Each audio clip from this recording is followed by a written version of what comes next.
So you're tossing and turning in your bed, it's 2 a.m. and you cannot fall asleep. Let's say you actually do manage to fall asleep, and right when you think that you're in the middle of deep sleep, your alarm rings. You wake up groggy, too tired, fatigued, your brain is not working, and you look at your cell phone and you realize that you've only slept for 3 hours. So naturally, you disable the alarm and go back to sleep. And once you feel like you have had enough sleep, you wake up and you realize it's 4 in the afternoon or 3 in the afternoon. You've already wasted half your day, actually more than half of your day, and you decide to waste the rest of it. I mean, it's natural, right? You wake up super late, wasted half your day. The very next thing to do is waste the rest of it. You waste the rest of it and you think to yourself that, you know what, I'm going to change this. I'm going to go to sleep earlier, and yeah, the next day is going to be better. Only to find out that the cycle repeats itself. You go to bed early, and you're still tossing and turning, checking, looking at your cell phone, checking the notification, and you're unable to fall asleep.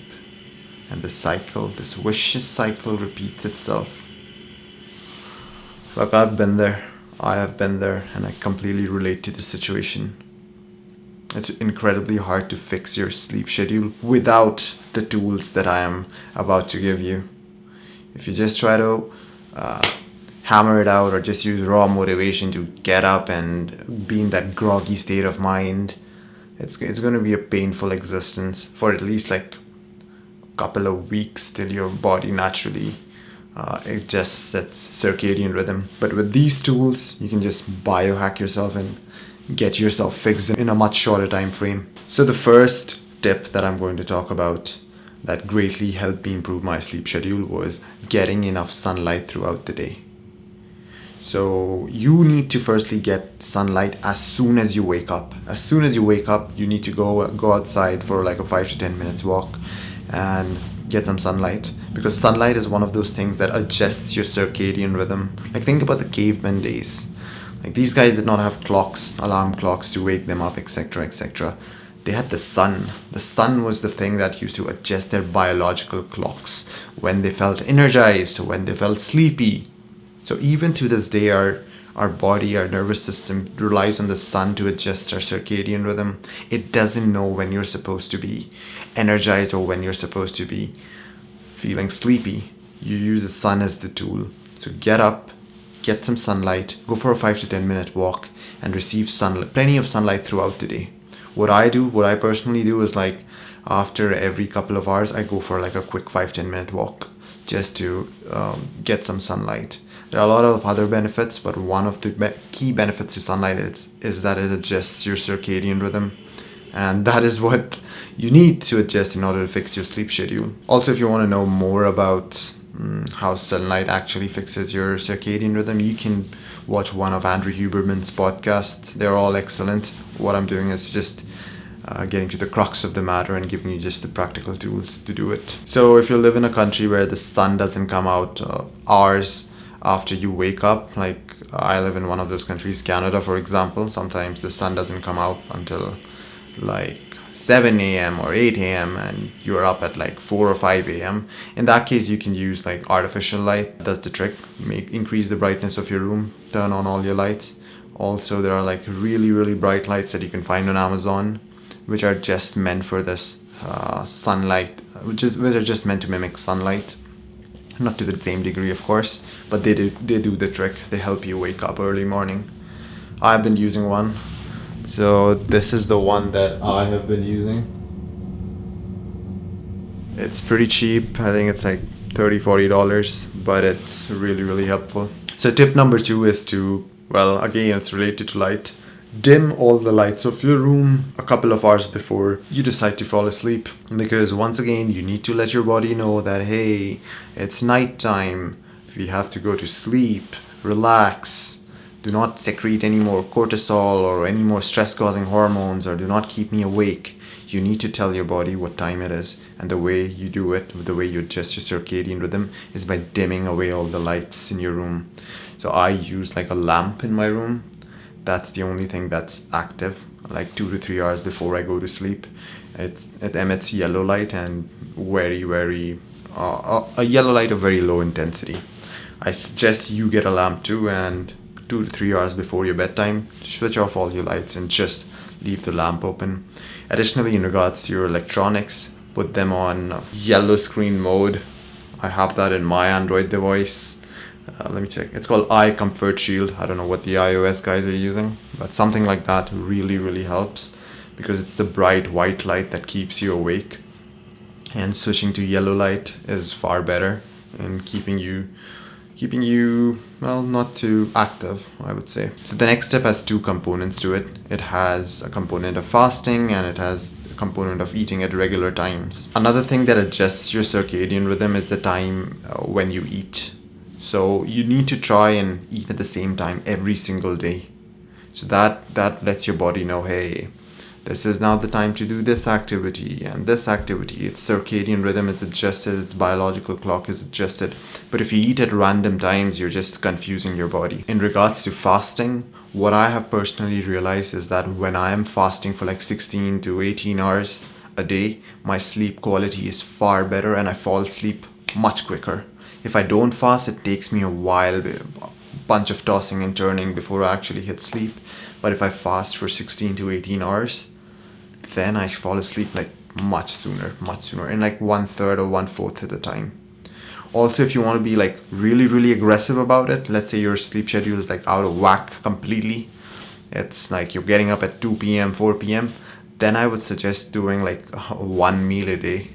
I know it sounds really aggressive, but eat this one meal 1 or 2 hours before you want to actually fall asleep.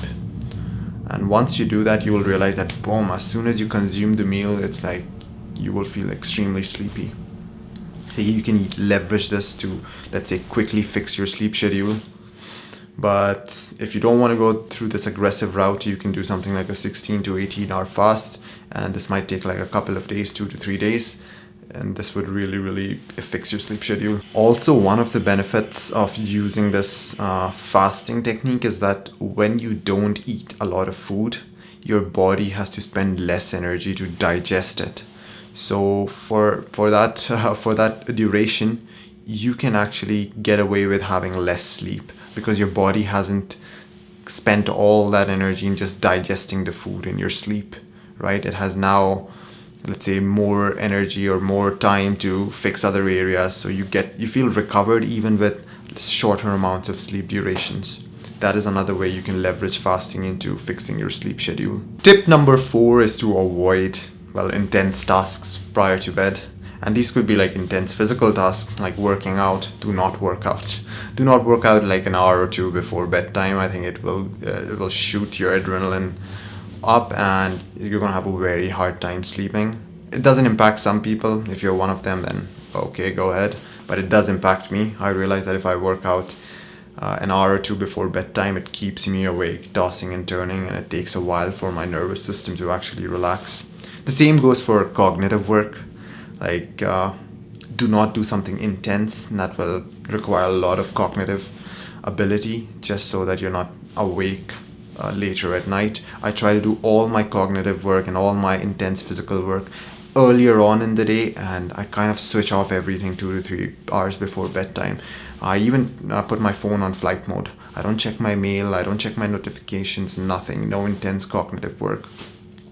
I don't even talk to people at times, because I know that they can say something or give me news or I don't know, stress me out in some sort of way that it's going to affect my sleep. You can try doing that. Also, if you're someone who's like very social, try to keep your social gatherings earlier on in the day and not later in the day. If you keep them later on in the day, you are going to be exposed to light, you're going to talk a lot, you're going to be hyped up, you're going to be energized, and you're going to have a tough time falling asleep. So keep all your demanding, intense tasks or fun tasks earlier on in the day, and keep the light tasks later on in the day. Since we're talking about what to do when, avoid taking stimulants later on in the day. Stimulants such as tea, coffee, or Red Bull. You shouldn't be having Red Bull either way, but if you want to consume it, have it earlier on in the day. If you have it later on in the day, it will impact your sleep schedule. So these were like the 4 tips that are like essential to fix your sleep schedule. And if you do not have a quality sleep schedule, you cannot really self-improve. You cannot add anything on top of shit if your foundation is made of shit. I think having a good sleep schedule provides that solid base on top of which other things can be stacked. Let's go through a hypothetical example of how someone with terrible sleep schedule can actually fix it. Let's say I'm someone who wakes up at 2 p.m. Hypothetically. I wake up at 2 p.m. Okay. The very first thing that you need to do is go out and get some sunlight for like 5 to 10 minutes. Go for a walk, 5 to 10 minutes of sunlight. Come back and then perhaps start your day. Do some intense tasks, do some cognitive work or physical work, whatever you have to do. Get all your intense thinking tasks and physical tasks early on in the day. This will even get you tired. That's good. We want you to get tired. Then I would say go for a walk again. Get as much sunlight. Stay outside as much as you can throughout the day. The sunlight will adjust your circadian rhythm. And in the meantime, do not consume anything. At least for like 16 to 18 hours. I want you to get that fast in 16 to 18 hours. And if you want to go all out, you want to go really intense, get like a 23-hour fast and eat right before your bedtime. Okay, let's say you've gotten that fast in. Now I want you to like dim the lights right, let's say 2 to 3 hours before your bedtime. Dim all the lights in your room, dim all the lights of your electronics, put them on, I don't know, battery saver mode or whatever. And yeah, turn on your lamp, have that low intensity yellow light there, and go to bed 1 hour earlier than you went to bed yesterday. Just 1 hour earlier. If you're sleeping at 6 a.m., don't go to bed at 10 p.m. It's useless. You're just going to toss and turn. Go to bed like 1 or 2 hours earlier than you would normally go. And then the next day, try to wake up 1 or 2 hours earlier than you normally would. Just string together and then repeat this routine. String together this cycle and deduct 2 hours from your wake up time, and eventually you will reach a very, very suitable wake up time. That would be your ideal wake up time. And then you can just either continue fasting and continue these things. Even when you have fixed your sleep cycle, continue doing all of these things to help you maintain them. There you have it, folks. These were my tips on how to maintain or fix the sleep schedule. If you enjoyed this video, make sure to like the video. And if you're interested in more content that revolves around self-improvement, productivity, things of that sort, then do subscribe to the channel. It helps a lot. Until next time, keep the ball rolling, keep self-improving.